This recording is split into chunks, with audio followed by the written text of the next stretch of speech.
Good day. Good day, friends. Welcome to EMLY Green Farms. I bring you down to this place for an exploitation of my banana and plantain plantation. This is a farm where you can get the best product of your bananas and plantain. As you can see, these are my species of banana. This is a very good hybrid banana. Yeah, okay, sir. Thank you, sir. But please, sir, can you tell me the crops you have in your farmland? Okay, for my crops, as you can see, I have the plantain. And can I see them? Can you point them I have out? the bananas. I have the pineapples, and most times I have nursed coconut plants. As you can see, this is the nursed coconut plant. After 3 to 4 months, I carry out the transplant. Then I move it down from here to the permanent place where it is being planted. Okay. So as you can see, these ones here, these varieties here, they are all bananas.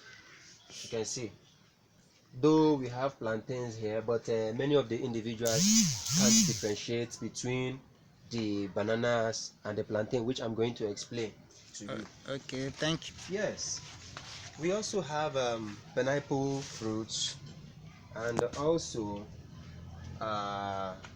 this species of pineapple is we call them the queen pineapple. As you can see, You say you call them what? they are queen pineapple. We call them, this is a queen variety. Okay. We have the queen variety pineapple. So this is one of the queen pineapple, which is one of the sweetest pineapple we have in our country, Nigeria, Africa. Okay. So this plantain and banana, how do you differentiate them? Because I can see they look alike. How do you know which one is plantain and which one is banana? Right. It's a very big task. It's a very big task. But due to the agricultural system in Nigeria, many farmers don't really differentiate these two plants. Okay? But yes. Normally, if you want to identify these plants, you can check from the leaves. Okay. From the leaves, you can indicate the ones that are bananas and the ones that are plantain. Okay. Like my two stand, when you come over to the front, here you have plantain. This is the plantain. Okay. This is the plantain, and this is the banana. In this aspect, when both of them, when you check the leaves, as you can see, when you touch the leaves of these bananas, you feel that they are very, very soft. They are softer than that of the plantain. That of the plantain is very hard. It's hard and difficult. As you can see, most times you can differentiate these plants from the other by their stem, the color of their stem. The color of these bananas and the colors of these plantain trees, they look alike. But if you are so observant, you will see that the difference is not much. That of the banana look a little bit lighter. Okay? Lighter? Yes, in color. The greenish part, that's this part, okay, is a little bit lighter. Then for these ones, you see the color. You can see. Check it out. Yeah. That's how it is. You can see some reddish aspect of it. But majorly, for you to know from the leaves, you only know that from the leaves, which is very, very hard. You can see. These ones are very hard. These are the plantain. And these are the bananas. Men looking at it, you can't easily identify it unless you touch it. Okay? Yeah, but I'm seeing two plantain here. How did this one, like the one by the side, how do they develop? Okay. As you can see, this plantain started from the sucker stage. Are you getting it? We plant from the sucker stage, and after a few months, like these ones here, these ones is about 5 months old. Okay? Yeah. And before that 5 months, you will notice that there will be a kind of breakage close at the stem, close to the mulch area. Yeah. As you can see, you have some rough and grasses. Like compost waste. Yes, Yeah. compost waste that is being poured at the waste. These are for the excess of sunlight in Okay. order to radiate the sun. Okay. So from this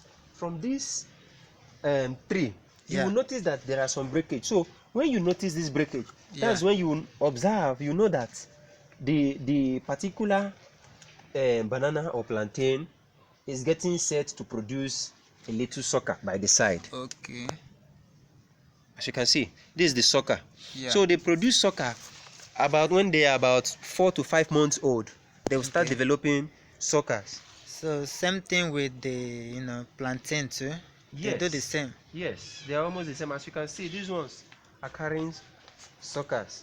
Okay. Okay, let me give you a good example. Like this one now. Here you can't easily differentiate the mother from the sucker. Yeah. Yes, because these two, they are almost getting to the same height and the same level. Yeah. But one of them Yes. produced the other one. Like this one now produced this. Okay. As you can see, this is the breakage I was telling you about. This is it. These Yeah, I things. can see it. Yeah. So you now see them. By the time they start getting these things, Yeah. they start forming suckers. You see them, they Okay. start developing suckers gradually. And when these suckers are due, they are up to like maybe 4 to 5 months as well. You can then transplant. Are you getting it? You can Okay. now transplant the suckers to the destination where you want them to grow. Okay, yeah, that's very nice. But how do you fertilize them?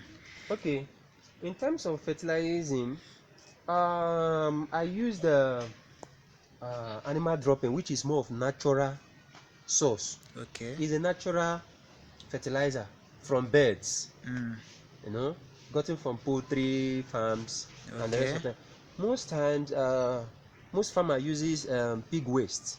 Are you Okay. getting it? They use pig waste, but I myself, I prefer that of the poultry droppings from birds. Okay, Okay. so that you'll be sure of your yield. Okay. I know is very high. The nutrient it contains is very high. So that's how we, and these fertilizers, you don't put them directly to that plant or Okay. that crop you are trying to to give more growth.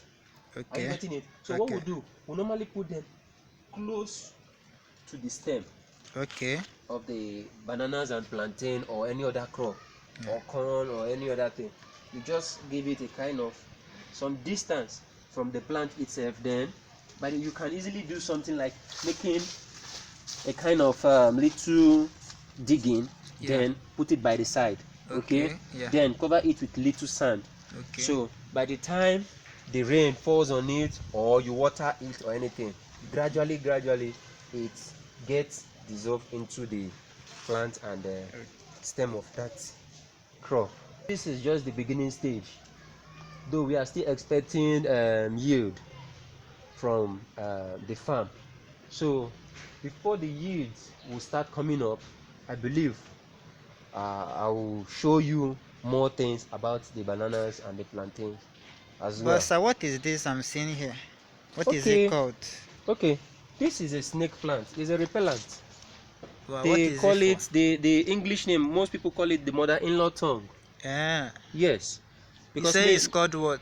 mother-in-law's tongue or snake plant. Okay. That's the name you can find it with. You can use to identify it on Google. Okay. Okay. If you are searching for it on Google, you can easily type that name, mother-in-law tongue Okay. or snake plant. Yeah. It's a very good repellent which I normally use for the sake of the pineapples. Okay, like these pineapples, they have a very sweet odor Okay. by the time they start bearing fruits, and once they start bearing fruits, their scent and aroma start introducing snakes Yeah. into the farmland. So we make use of the repellents to scare those animals away. I still have the lemongrass. The lemongrass is also a good repellent. You said the name is Lemongrass. what? The Okay. lemongrass Yeah. is a kind of grass. It's also a very good repellent for snakes as well. Then this other one is also another species of the mother-in-law's tongue. As you can see, they are the same thing, but this one is carrying a kind of yellow shade like flower. But many people don't know it to be a repellent, but it's a very good repellent. This is what I use to scare away snakes from my farmland. Okay, that's great. That's Then great. another thing which I did here, these plantains that you can see and the bananas here, they were all planted during dry season. Okay. And before you plant, you must make sure that you have a source of water where you can water it. At least if you are not planting it during the rainy season, you must have a source of water. Can I see your source of water? Okay. Where do you get your water from? I have my tank here where I can easily pump in my water. Okay, do you buy the water? No, I don't need to buy water. I have my water supply source over there. Okay. You know, just to make sure these crops are well fed with water, because that's what they need to survive. Okay. So that is that. So, sir, what is your advice to farmers in terms like this? Okay. One thing I keep telling people, agriculture is very, very good. It's a very nice thing to venture into, and it's a very good means where you can explore a lot of things. Apart from the feeding system, you creates a kind of opportunity, so many opportunity for you. Even when there is no job outside, you can use agriculture as a very good source where you can feed, where you can export to other people, where you can make money as even as a starter. You can get so many benefits from it. So I advise people and I encourage people who love agriculture to put in their best and to make sure they give it every effort which they have in order to make sure that agriculture is promoted in the society. Yeah, okay, sir. Thank you, sir. Thank you for your time. You are welcome. Okay, sir. Yeah, thank you Have very a much. nice day, sir. Yes, sir.